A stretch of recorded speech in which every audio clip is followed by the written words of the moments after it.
Dihukum rajam karena main Candy Crush. Ayo kita pecahkan.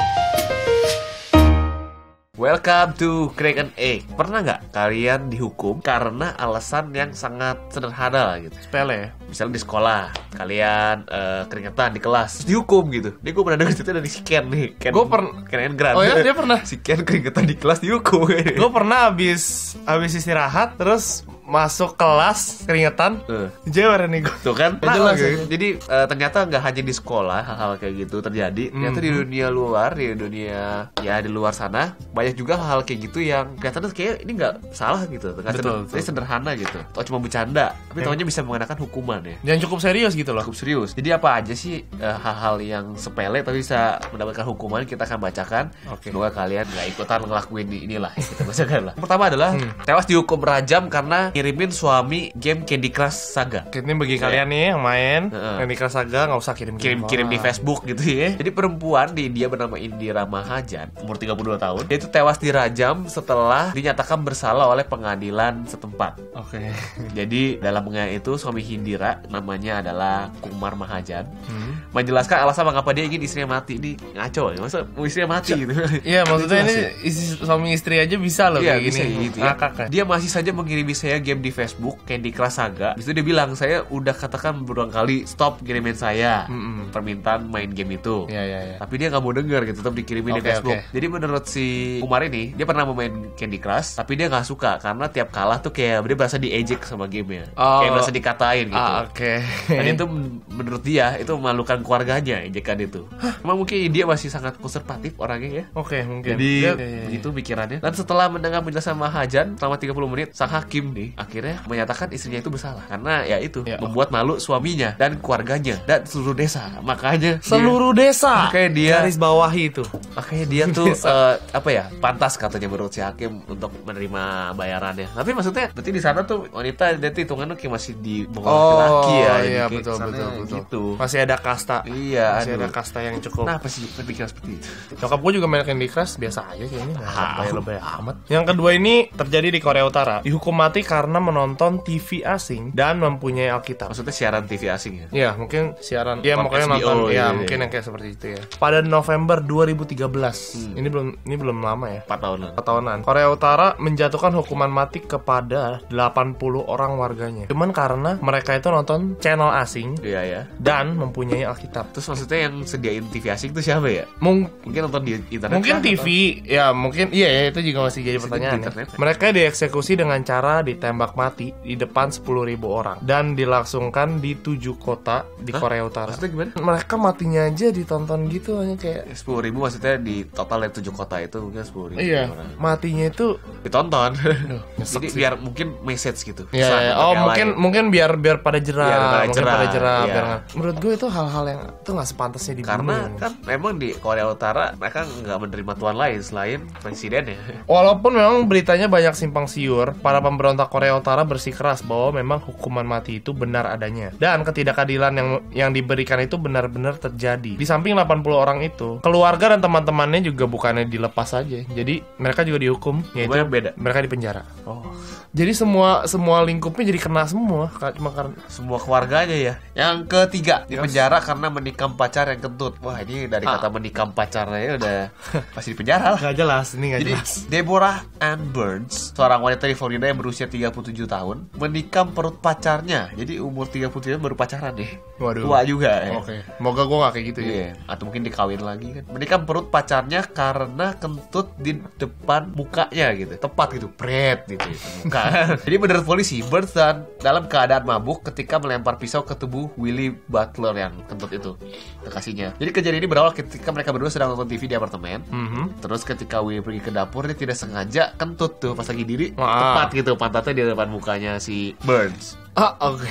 Terus Burns kemudian ngomel. Terus hingga akhirnya mereka berdua berantem, bertengkar. Terus Willy kan di dapur nih, berantem mungkin teriak-teriakan gitu. Akhirnya dia emosi, Willy juga ngelemparin pisau ke arah Burns. Nah tapi nggak kena. Tapi yang jadi pertanyaan adalah kenapa dia bisa kena palanya? Kenapa kena kan kentut? Yang satu duduk, satu berdiri mau ke katanya dapur. Katanya nggak tahu. Oh, yang pas mau ke dapur. Pas mau ke dapur, pret gitu.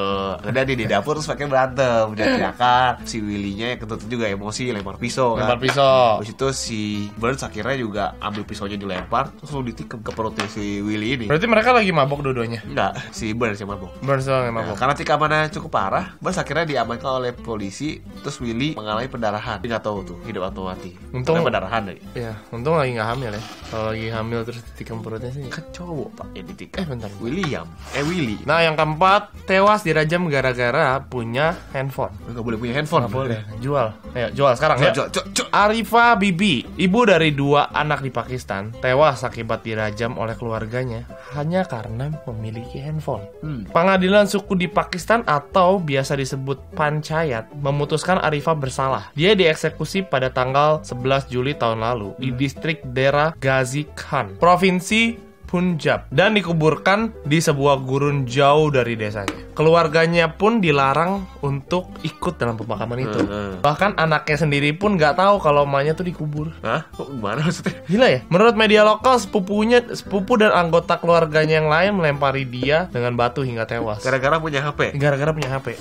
Mungkin Itu mind blowing. mungkin ya. ada rasa iri atau apa? Ada peraturan keluarga. kali ya. Peraturan keluarga yang Nggak boleh nggak boleh pegang punya handphone, bikin iri. Aneh. Oke, kelima. Oh ya. Di penjara karena bercanda bawa bom di pesawat. Nah ini nih bahaya nih, nggak boleh sebenarnya, nggak boleh ada peraturan. Kocak sih yang ini. Jadi kalian nih kalau naik pesawat udah diem aja, mulutnya ditutup aja. Iya, maksudnya isengnya juga yang biasa aja gitu. Iya. Jangan yang melibatkan orang. Itu kan Udah tahu pesawat ya. apalagi tuh seingat gue nih zamannya waktu itu juga ada bom di mana gitu. Jadi sebelumnya ini jadi orang kayak panik gitu, jadi Ini parno. 2016. Di Iya. 2016 itu kan awal-awal tahun ada bom Sarinah kan. Ya betul, mungkin yang kayak gitu ya. Jadi kejadian seperti apa? Ini seorang mahasiswa semester 3 di salah satu kampus swasta di Medan bernama Aulia Rahman diringkus di Bandara Internasional Hang Nadim Batam karena dia mengaku bawa bom di pesawat pada hari Minggu.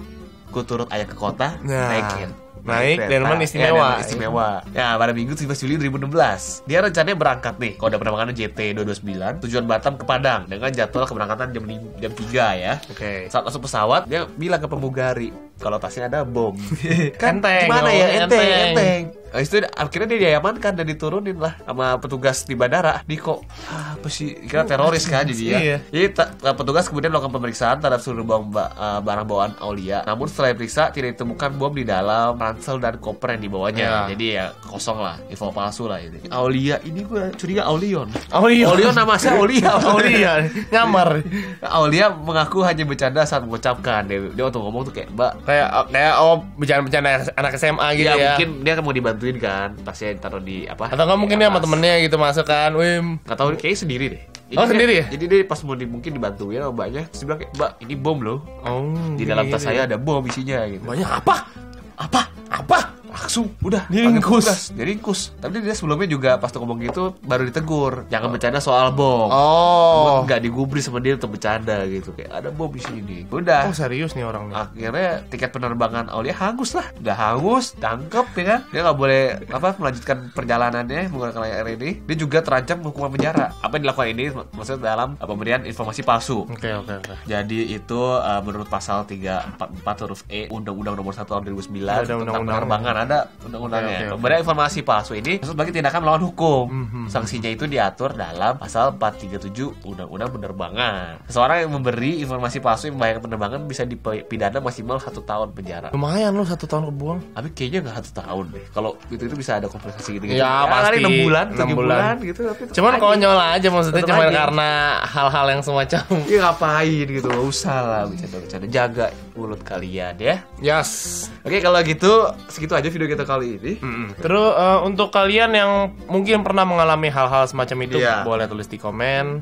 Ya mungkin hukumannya nggak hukuman yang parah lah. Iya, di mungkin sekolah hukuman lah, gitu. sekolah, teman kalian, cerita teman kalian boleh di-share dan bagi. Di situ juga kalau ada mau topik apa, silakan komen di bawah dengan hashtag #CAIRequest. Ya, request. CAIRequest. Betul sekali. Thank you, comment, dan subscribe. Jangan lupa nonton kita terus di hari Rabu, Kamis, dan Jumat jam 4 sore. Stay cracky. Salam crackers. Cek tingkum pria. Gila ada. Sate.